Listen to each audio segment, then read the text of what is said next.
Welcome back to the tube and welcome to space. Today's topic is a bit controversial and not an easy one, but we have to talk about it. So without further ado, wait, what was that?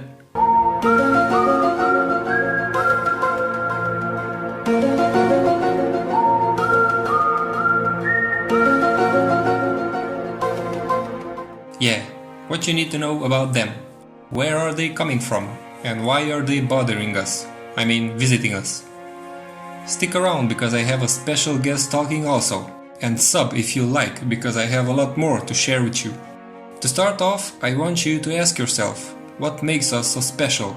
What did we accomplish as a civilization? Is there peace and prosperity on our planet? It's important to ask real questions and have logical thinking, because often the answer lays in the question itself. Are we truly so special in the universe that there is no need for other civilizations, other manifestations, possibilities? I always like to think and to find answers on a smaller scale, as the phrase "as above, so below" says, that has been so widely used by philosophers and scientists. Just like on our planet, where we have different races on different continents, same are these other human races scattered throughout the solar system and distant galaxies. Our main problem that separates us from them is the ego, which holds our capabilities captive in the subconscious level.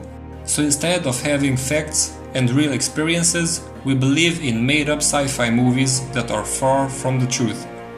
Reality is that we no longer have wise leaders anymore.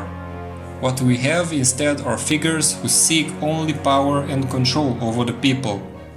We have hidden laboratories, secret bases that hold real proof, artifacts, recovered spaceships that crashed on different parts of the planet, yet no information is ever revealed to the public because they fear the outcome it will have in the world.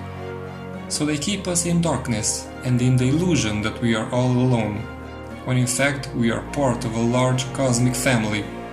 You might ask yourself, what does it matter anyway? Well, it does, because they have wisdom and feel compassion for us. This is the reason why they are visiting us. They see and understand our difficulties we are facing, wanting to help us like a caring family member does. But there's a catch. You see, there is a cosmic law that says don't get involved with a planet that doesn't ask for help.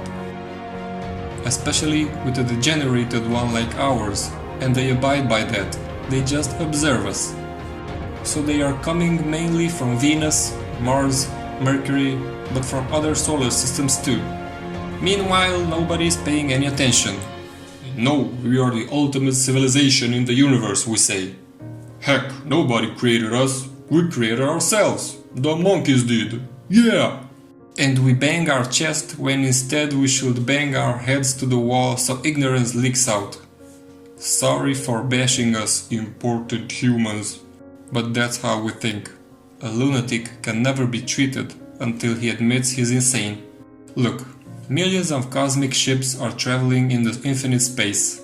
Bigger intergalactic ships carry smaller crafts, which they use to land on certain worlds. This is similar to our cruise liners that have smaller boats to reach closer to the shores, okay? The highly developed civilizations help out the smaller ones that need help. But as I've said, there is a problem, and if we look around, we acknowledge that the issue is ethical, psychological, more importantly, spiritual. That's the main reason we are like prisoners on this planet, kept here not by force, but by our own limitations. Now more than ever, it's obvious that we're like a virus on the planet. Because of this current situation we are in, where humanity in general is put on hold, we can see that the Earth is healing itself. Rivers are cleaner, sky is more clearer, all this because we simply stay home. If you ever ask yourself, when will we travel to other planets? Let me tell you that no time soon.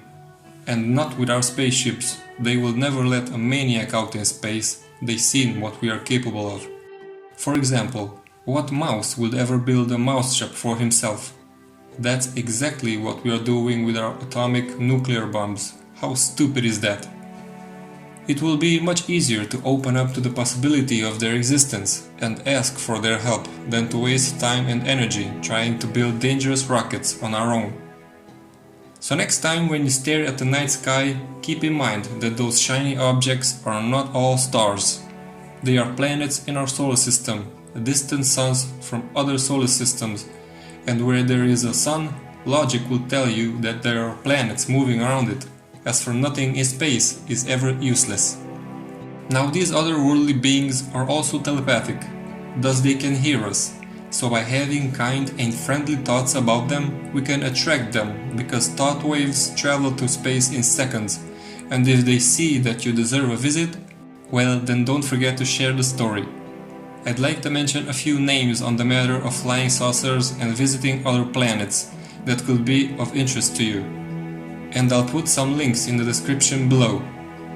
First, Salvador Villanueva Medina. Second, George Adamski. Third, Dino Kraspedon. All three of them speak in great detail about their experience that will make your jaw drop. It's up to you whether you accept it or not. I'm not here to tell you what to believe, but remember this: ignoring something isn't making it not exist.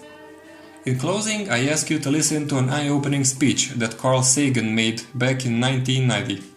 Take care and see you soon! From this distant vantage point, the Earth might not seem of any particular interest. But for us, it's different. Consider again that dot. That's here. That's home. That's us.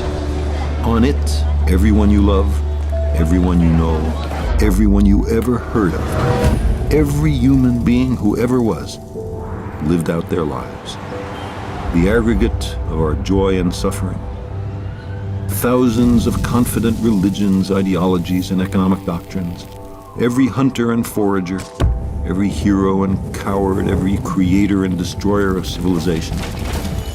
Every king and peasant, every young couple in love, every mother and father, hopeful child, inventor and explorer, every teacher of morals, every corrupt politician, every superstar, every supreme leader, every saint and sinner in the history of our species lived there, on a mote of dust, suspended in a sunbeam.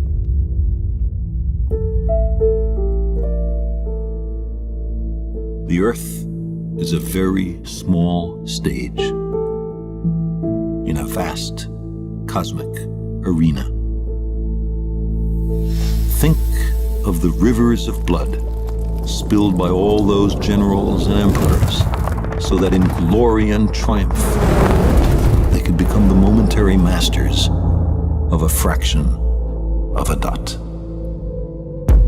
Think of the endless cruelties visited by the inhabitants of one corner of this pixel on the scarcely distinguishable inhabitants of some other corner.